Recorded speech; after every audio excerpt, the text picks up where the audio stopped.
Super concept अवधारणा की जीत classes में आप सभी अभ्यर्थियों का स्वागत है। आज मैं बहुत ही एक महत्वपूर्ण टॉपिक पर चर्चा करने वाला हूं। विभिन्न प्रतियोगी परीक्षाओं में असफलता का कारण क्या है। तो बहुत सारे अभ्यर्थियों के मन में, बहुत सारे छात्रों के मन में ये भ्रांतियाँ होती है, ये उलझन होती है।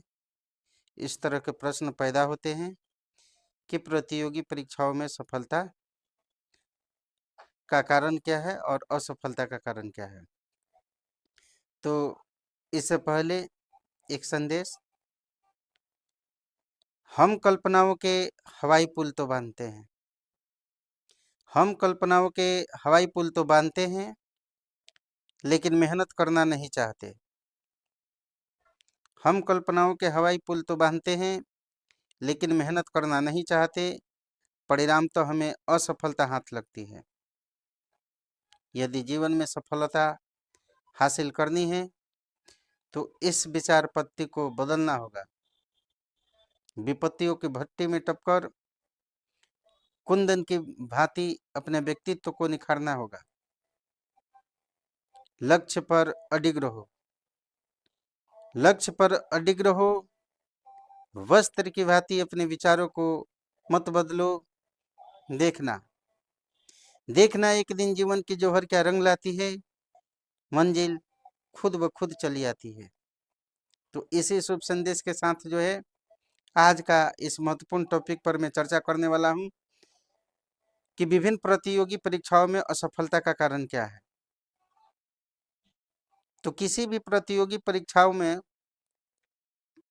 हम असफल होते हैं तो उसका एक फैक्टर मानते हैं, उसका एक कारण जो हम मानते हैं कम मेहनत करना है। लेकिन प्रतियोगी परीक्षाओं में असफलता का कारण जो है कम मेहनत करना या कम पढ़ाई करना नहीं होता है। ये कोई फैक्टर मेरे ख्याल से है ही नहीं। सबसे बड़ी बाधा है, सबसे बड़ी समस्या है छात्रों के बीच, प्रतियोगी परीक्षाओं की तैयारी करने वाले अभ्यर्थियों के बीच, कि जो कोचिंग संस्थान के माध्यम से जो अध्ययन सामग्री अर्थात स्टडी मटेरियल उपलब्ध कराया जाता है, चाहे वह समसामयिक घटना चक्र से संबंधित हो, चाहे सामान्य अध्ययन से हो, सामान्य जागरूकता, सामान्य जानकारी या सामान्य विज्ञान से संबंधित हो, इन सभी को अच्छी तरह से पढ़ने के बाद भी रिजल्ट नहीं होता है। जब सभी सेक्शन को स्टूडेंट पढ़ लेते हैं और पढ़ने के बावजूद भी उनका रिजल्ट नहीं होता है, तो इसमें छात्रों की कोई भूमिका नहीं है। इसमें भूमिका है कोचिंग संस्थान की। तो चलिए, छात्रों की समस्याओं को मैं भली भांति समझता हूँ और मेरे मार्गदर्शन में बहुत सारे अभ्यर्थी जो है सफल भी हुए हैं और काफ़ी कम समय पढ़ाई करके। तो छात्रों के लिए सबसे महत्वपूर्ण है और शिक्षकों के लिए भी सबसे महत्वपूर्ण है कि छात्रों को सही मार्गदर्शन प्राप्त करें और उसे भटकाव से बचाएं और इतना अध्ययन सामग्री उपलब्ध कराएं कि सफलता के मार्ग में बाधा नहीं बने। क्योंकि प्रतियोगी परीक्षाओं की तैयारी कर रहे अभ्यर्थियों के लिए विद्वता जो है उसको सिद्ध नहीं करना पड़ता है। चूँकि विभिन्न प्रतियोगी परीक्षाओं की तैयारी करने वाले अभ्यर्थी जो हैं कोचिंग संस्थान में आते हैं सफलता हासिल करने के लिए, तो उनको आवश्यकता होती है एक ऐसे सिलेक्टेड स्टडी मटेरियल की जिसको पढ़ने के बाद उन्हें सफलता आसानी से प्राप्त हो सके। तो चलिए आज हम चर्चा करते हैं विभिन्न प्रतियोगी परीक्षाओं में असफलता का कारण क्या है। तो देखिए, असफलता तो विभिन्न प्रतियोगी परीक्षाओं में असफलता का कारण जो ढूंढा जाता है उसमें है एक कुशल मार्गदर्शन का न होना। एक कुशल मार्गदर्शन, एक कुशल मार्गदर्शन का अभाव, और दूसरा है कुशल रणनीति का अभाव।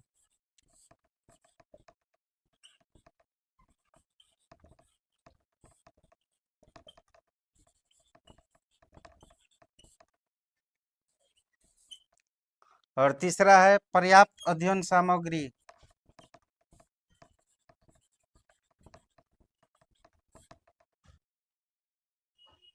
का अभाव। और चौथा है चयनित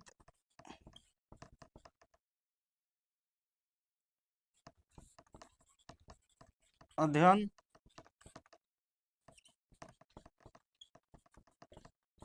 सामग्री का अभाव, यानी कि सिलेक्टेड स्टडी मटेरियल का अभाव।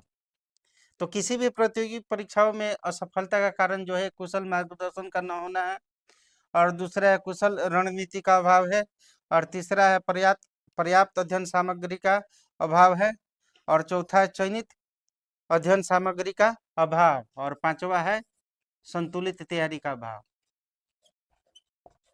संतुलित तैयारी का अभाव। संतुलित तैयारी से तात्पर्य है कि प्रतियोगी परीक्षा में जितने भी खंड से प्रश्न पूछे जाते हैं उस खंड से आपकी तैयारी होनी चाहिए। मान लीजिए मैथ है और रीजनिंग है, मैथ और रीजनिंग है, इस पर आपकी पकड़ जो है अच्छा है, तो आप करेंट क्वेश्चन,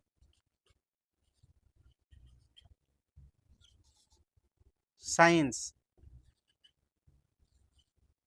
और तीसरा जीके और जीए, ये रेलवे के संदर्भ में है। तो मैथ और रीजनिंग पर आपकी पकड़ अच्छी है तो करेंट अफेयर्स में अगर 5 से 6 प्रश्न सही करते हैं तो समझिए कि आपकी तैयारी बहुत अच्छी है। और साइंस सेक्शन से लीजिए, और साइंस सेक्शन से भी अगर आप 5 से 7 प्रश्न सही करते हैं तो ये भी मानकर चलिए कि आपकी तैयारी जो है काफ़ी अच्छी है। और इस सेक्शन से मान लीजिए कि 7 प्रश्न अगर आप सही करते हैं तो समझिए कि आपकी तैयारी जो है काफ़ी उत्तम है। लेकिन समस्या आती है कि मैथ और रीजनिंग में अच्छी तैयारी करने के बावजूद भी छात्र जो होते हैं सफल नहीं होते हैं, क्योंकि करंट सेक्शन से 2-3 प्रश्न सही करते हैं, साइंस सेक्शन से 2-3 करते हैं, और जनरल अवेयरनेस से 2-3 करते हैं या नहीं भी करते हैं। तो 2-2-4 और 6 प्रश्न इस सेक्शन से करते हैं, और इस सेक्शन से 45-50। तो संतुलित तैयारी का तात्पर्य है कि परीक्षा के जितने भी खंड है सभी खंडों पर पकड़ रखना आवश्यक है। मान लीजिए आप करंट अफेयर्स में 10 प्रश्न सही कर देते हैं, 10 प्रश्न कोई लाना सही करना बड़ी भारी बात नहीं है, और साइंस सेक्शन से 10 प्रश्न सही कर देते हैं, और जनरल अवेयरनेस से 10 कर देते हैं, ये तीनों सेक्शन से मिलाकर के 30 प्रश्न कर देते हैं, तो आप प्रतियोगी परीक्षाओं में बिल्कुल आसानी तरीके से सफलता अर्जित कर सकते हैं, किसी प्रकार का समस्या या बाधा नहीं होगा। लेकिन प्रश्न उठता है कि करंट अफेयर्स सेक्शन से 10 प्रश्न को आसानी रूप से तैयारी कैसे करें, क्योंकि अभ्यर्थियों के बीच सबसे बड़ी समस्या है कि करंट तो पढ़ते हैं लेकिन उनका प्रश्न कोचिंग संस्थान द्वारा जो स्टडी मटेरियल उपलब्ध कराया जाता है उसे प्रश्न नहीं आते हैं। और साइंस सेक्शन का भी वही हाल है, स्टडी मटेरियल जो है कोचिंग संस्थान के माध्यम से उपलब्ध कराए जाते हैं लेकिन इस सेक्शन से भी प्रश्न नहीं आते हैं। जीके और जीए इस सेक्शन से भी पढ़ते हैं लेकिन प्रश्नों का उत्तर देने में वे सक्षम नहीं होते। तो कुल मिला जुला करके जो है विभिन्न प्रतियोगी परीक्षाओं में असफलता का कारण है एक कुशल मार्गदर्शन का अभाव, एक कुशल रणनीति का अभाव, पर्याप्त अध्ययन सामग्री का अभाव, चयनित अध्ययन सामग्री का अभाव। ये प्रतियोगी परीक्षाओं में यदि आप सफलता प्राप्त करना चाहते हैं और विभिन्न परीक्षाओं के विभिन्न खंडों पर संतुलित तैयारी करना चाहते हैं तो आप मेरे संस्थान के माध्यम से जुड़ सकते हैं। Concept classes by Om sir, ये मेरा ऐप है। और सुपर कंसेप्ट अवधारणा की जीत,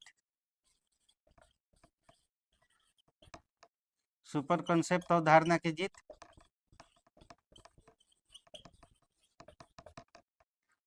मेरा यूट्यूब चैनल है, मेरा यूट्यूब चैनल है, इसको सब्सक्राइब कर सकते हैं।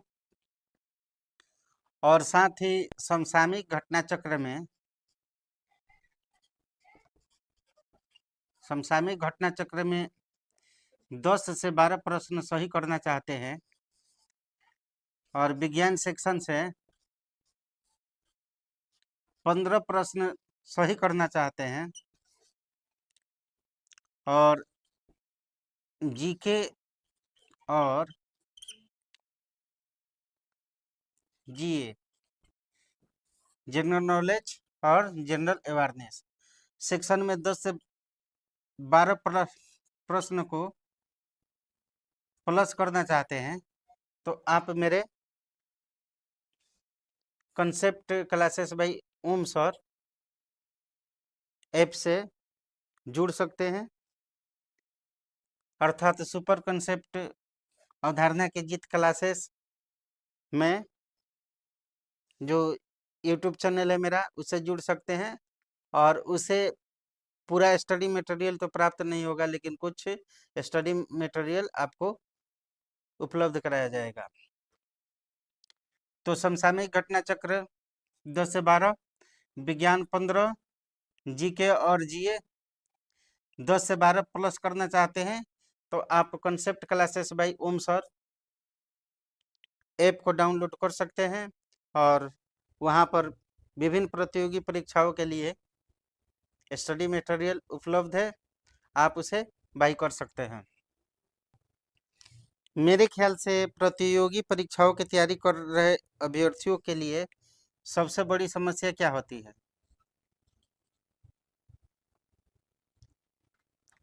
यदि आर्ट्स संवर्ग के होते हैं, जिनका बैकग्राउंड जो होता है आर्ट्स होता है, वो मैथ के प्रश्न जो है कोई 5 से 6 सही करता है, कोई जो है 10 से 12 करता है, कोई करता है 4 से 5, तो एक समस्या होती है। और रीजनिंग का जहां तक प्रश्न है,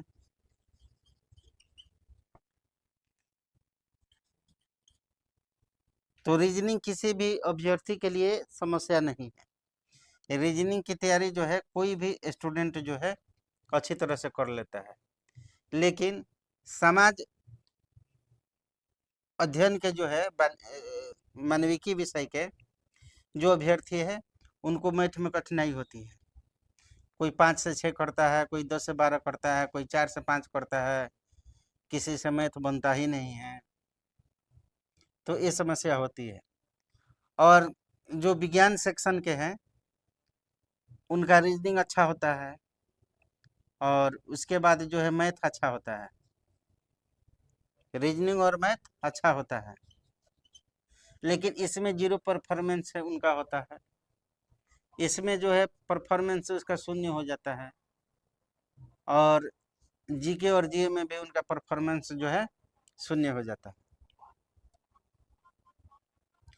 तो यदि आप प्रतियोगी परीक्षाओं में संतुलित तैयारी करना चाहते हैं और मैथमेटिक्स और गणित की तैयारी जो है कंसेप्चुअल स्टडी के साथ करते हैं, यानी कि समझ विकसित करने के साथ करना चाहते हैं।